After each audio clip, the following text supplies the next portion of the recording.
Bonjour, donc aujourd'hui je vais vous présenter un travail avec deux chevaux qui ont été élevés ensemble, qui vivent ensemble depuis longtemps. Je crois que c'est des chevaux qui ont 6 ans et ils ont beaucoup de mauvaises manies, de mauvaises habitudes, et on va essayer de voir comment on peut travailler ce qui est indépendance et comment se servir des problèmes qu'ils vont poser pour avoir des bases, des pistes de travail. Il y a déjà une vidéo qui a été faite sur l'indépendance, travail au sol avec 2 poulains. Donc ça a été fait sur ces chevaux-là également, travail au sol dans le Ron Pen. Je ne l'ai pas encore fait au sol dans la carrière. Et donc on va voir ce qu'il propose monter. Alors déjà il n'est pas immobile, il veut bouger, aller voir son copain.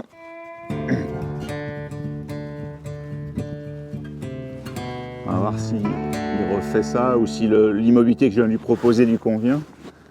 Ok, ça va, donc je vais lui demander d'avancer. Donc évidemment, il va voir son pote. Là, je vais en profiter, il va voir son copain et la porte de la carrière. Je vais en profiter pour lui mettre du travail dès qu'il est vers son copain. Là, je lui mets du travail. Là, il veut déraper vers son copain, donc je vais continuer. Là, il a bien poussé sur ma jambe droite. Là, il le fait moins. Quand il pointe le nez à l'opposé, je lui propose d'avancer pour voir où il veut aller. Il a été un petit peu là. Il a voulu de nouveau se diriger vers son pote et puis finalement, il a changé d'avis.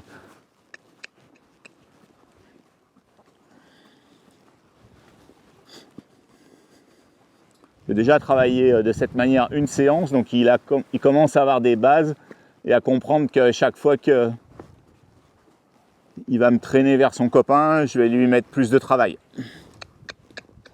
Donc là, je l'embête pas trop, je laisse se promener avec moi tranquille. C'est un cheval qui n'est pas très facile à relaxer.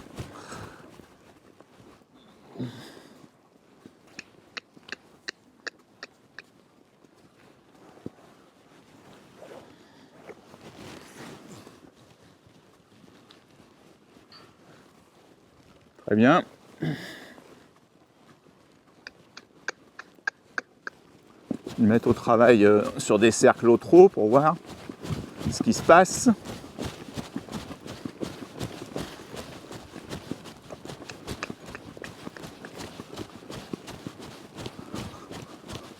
Là, il commence à déraper.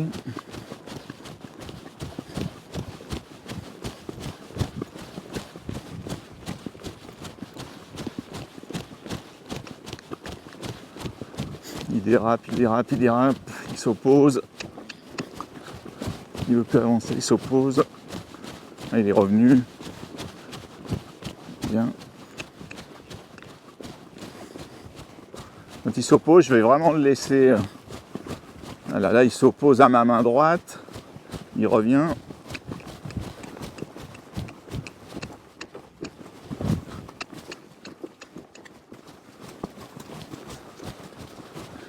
Je laisse bien aller là. Là, je lui mets de la pression avec ma jambe gauche. Jusqu'à ce qu'il se décide. Ah, voilà, là, il se décide à aller ailleurs. Donc, je lui fous la paix. Je suis vraiment plus relax avec lui.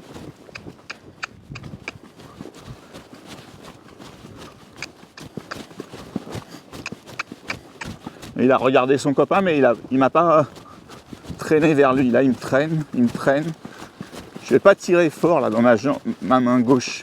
Juste lui suggère d'aller à gauche et j'utilise ma jambe droite. Ah, dès qu'il décide d'aller ailleurs que contre ma jambe droite, je lui fous la paix. Si je renforce ma main, si je tire plus fort sur le mord-filet, je vais juste durcir le cheval, construire une résistance, mais ça ne va rien m'apporter pour le futur.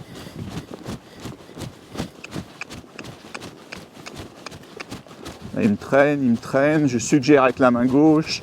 Plus il est proche de son copain, plus je me sers de ma jambe droite. Et hop, là, gentil maintenant.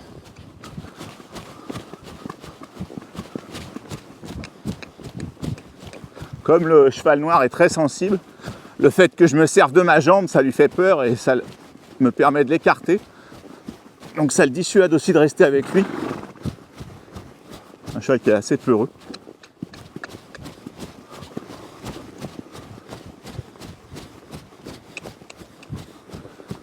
Donc là, il a changé son point d'intérêt, il a envie de me traîner vers la jument qui est dans le paddock là, ici. Donc je le laisse m'emmener vers la barrière et je mets de la pression le plus proche possible de cette jument qui l'intéresse. Ouais, il s'intéresse à aller au centre de la carrière, je lui fous la paix.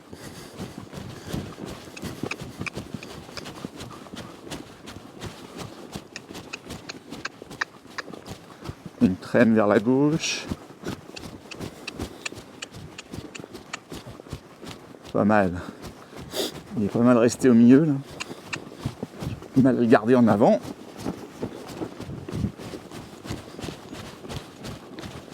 Voilà, c'est bien, il m'a pas embêté. Voilà, je lui ai proposé de s'arrêter au milieu de la carrière.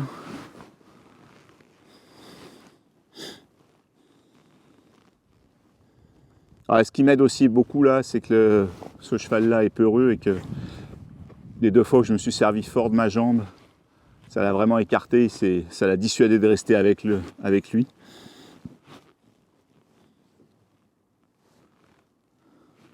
Je vais le faire avancer et je vais voir quelle direction il va prendre.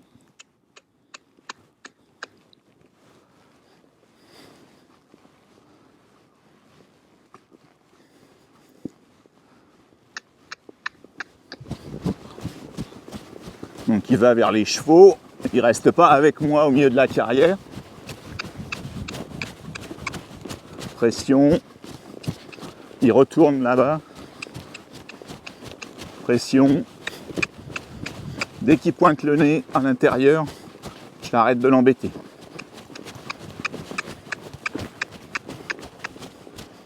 Par contre, j'essaye pas de le diriger. C'est à lui de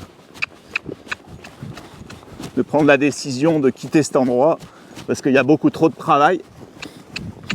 Je peux changer de côté si peut-être que ça l'ennuiera plus. Il a pris la décision de partir, c'est pas énorme.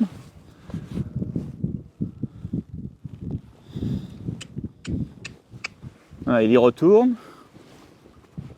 C'est pas grave, ça lui provoque juste plus de travail.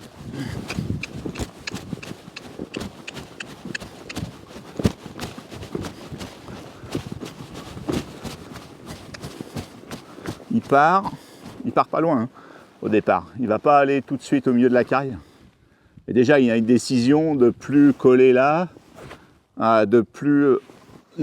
d'arrêter d'être en avant. Chaque fois qu'il passait vers les chevaux, j'avais vraiment du mal à le garder en avant. Non, il n'a pas assez réfléchi, il retourne vers les chevaux. Ok, pas de problème. Travail.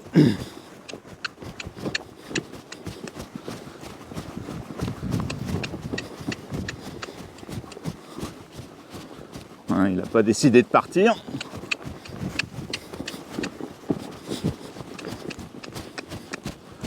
Il ne décide pas.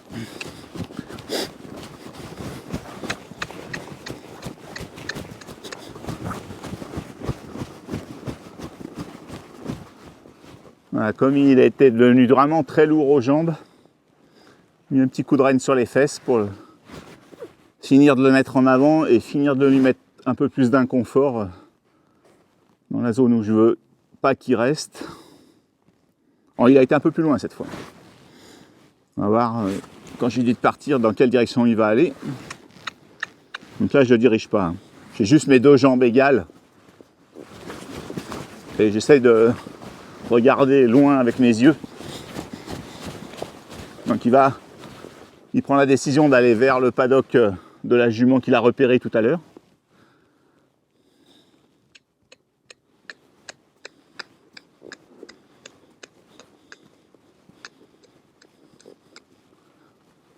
Donc s'il se désintéresse, ça y est. Je vais lui laisser la chance là, de se désintéresser de la jument, ce qu'il a fait. Il a accepté d'avancer.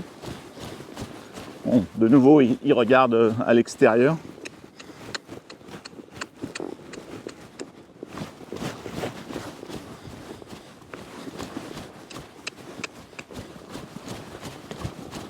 Donc là, actuellement, il fait tous les extérieurs, donc il cherche un échappatoire. Il n'a pas encore décidé d'être avec moi au milieu de la carrière. C'est mieux, c'est bien, c'est très bien. S'il n'y avait pas de barrière, il aurait été partout sauf au centre de la carrière. Donc, tout à l'heure, je lui ai fait des exercices de cercle au trou au milieu de la carrière pour essayer de le concentrer, sans lui donner beaucoup de travail, c'était assez léger.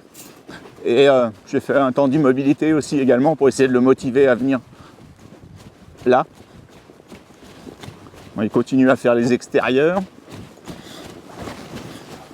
On est d'accord que s'il n'y avait pas de clôture, il ne resterait pas sur la carrière. Il ne s'était pas rendu compte qu'il y avait le fil du pro-cutter jusqu'à présent, et là il l'a touché. Plutôt une bonne réaction, il n'est pas parti en vrai, il s'est repris assez rapidement, il s'est calmé très vite tout seul.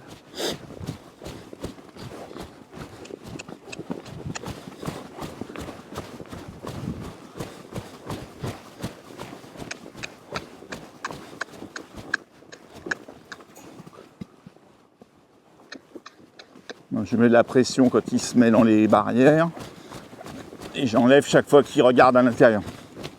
Il revient dans sa première idée.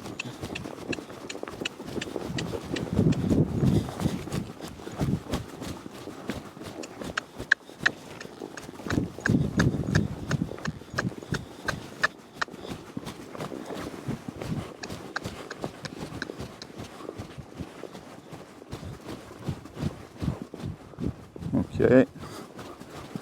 Ah, il va retoucher le fil, il va avoir peur. Il n'a vraiment pas compris ce qui s'était passé tout à l'heure. Ouais, c'est bon, il l'a vu.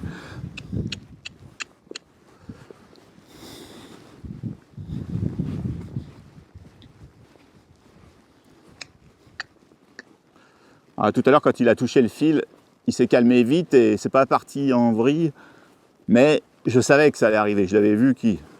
Donc j'étais prêt, j'étais calme. Je n'ai pas été surpris de sa réaction. C'est sûr que si il y a une réaction comme ça et qu'on n'est pas prêt, ça ne va pas se passer de la même manière.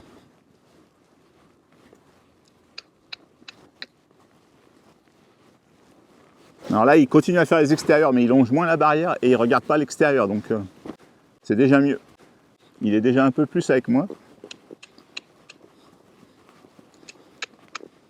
Là, je lui mets de la pression avant qu'il se coince dans l'angle, donc du coup il n'y a pas été. Là, c'est un cheval qui réfléchit quand même s'il est un peu tendu et puis qu'il a des vraies mauvaises habitudes.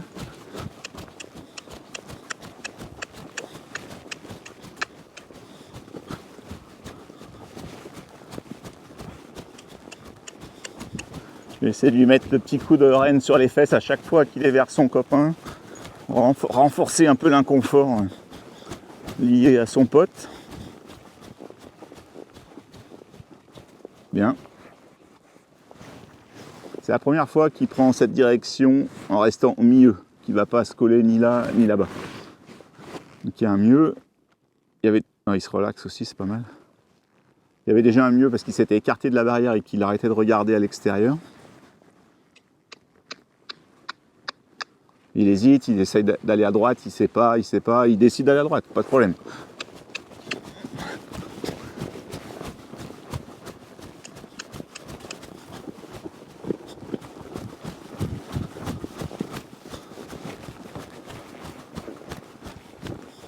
Il a voulu aller au centre, mais j'étais pas prêt, je n'avais pas laissé la possibilité. Bien, là je le pousse en avant pour qu'il essaye d'aller plus loin. J'aurais pas forcément voulu qu'il aille au trou, mais c'est pas grave. Bien, bien, bien. Il se relaxe. J'essaie de bien le mettre sous pression quand il décide d'aller là-bas et d'avoir le maximum de relâche quand il vient vers le centre de la carrière. On va le mettre en avant, on va voir ce qu'il décide au niveau direction. Très bien. Là, je peux arrêter tout de suite de le mettre en avant.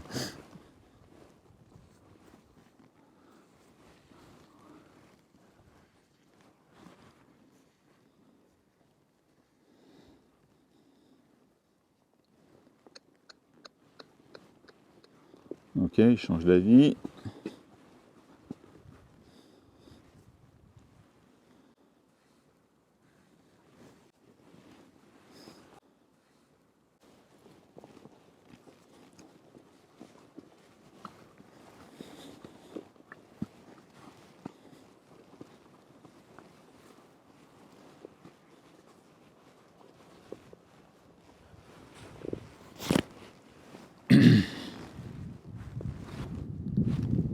laisser un peu profiter. Et puis je vais le remettre au travail dans des cercles ou des 8 ici au trot, pour voir si j'ai moins d'opposition que tout à l'heure où il me traînait, il était un peu lourd sur la jambe et la main. On va voir ça.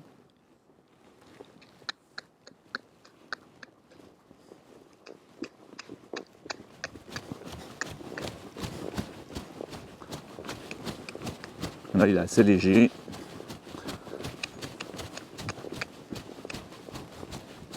Il ne s'oppose pas à la jambe droite. Il ne tire pas dans la reine gauche.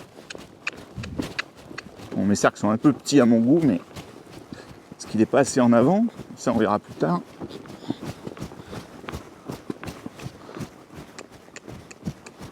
Là, il ne tire pas dans la main droite, par contre, son bout du nez ne suit pas ma main. Il est très très raide sur son côté droit. Voilà, c'est mieux. J'utilise des petites vibrations dans la main droite. J'essaie de changer l'angle, la position de la main pour voir si il y a quelque chose qui est plus clair pour lui.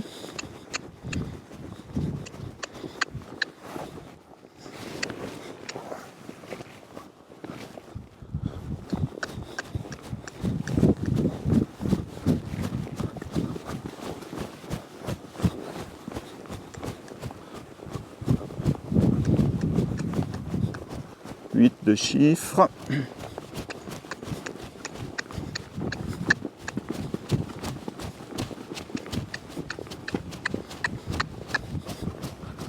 Bien. Toujours le même problème avec son bout du nez à droite. On a un cheval qui est complètement couché dans sa cage thoracique.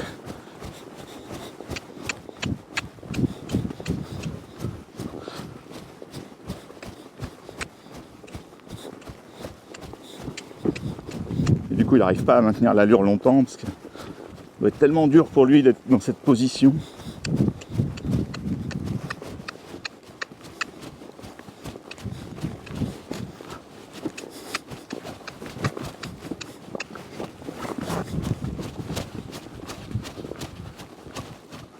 Je propose de s'arrêter, voir où il va. Il s'arrête au milieu, il s'est arrêté à peu près au milieu de mon 8. Je vais lui demander un démarrage au trot un peu rapide, voir ce qui se passe, où il va et à quelle allure.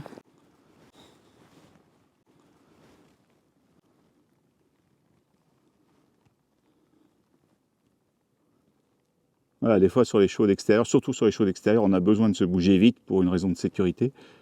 Et il ne faut pas que le cheval y soit surpris et qu'il parte dans des réactions à ce moment-là. Il faut qu'il sache que c'est possible. Ça ne va pas être pas un quotidien, mais il faut qu'il sache que c'est possible. Voilà, par exemple, il a eu très peur, il s'est couché de l'autre côté. C'est exactement ce que je veux pas. Si je suis au milieu d'un croisement avec des voitures qui sont dangereuses, je veux qu'il puisse partir tout droit sans se serrer les fesses comme ça. Et sûrement pas sur le côté en ayant peur.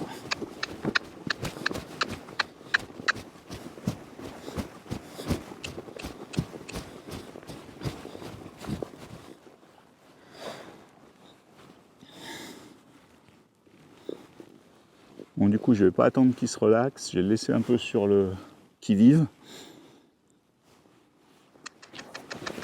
Bien mieux. Il a attendu le petit coup de rêne pour partir, pour vraiment accélérer, mais il a été droit, il n'a pas eu peur.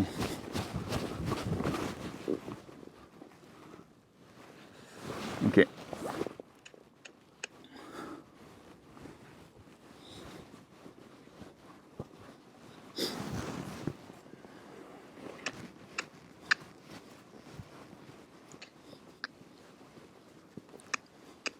Alors ce qu'il va décider là.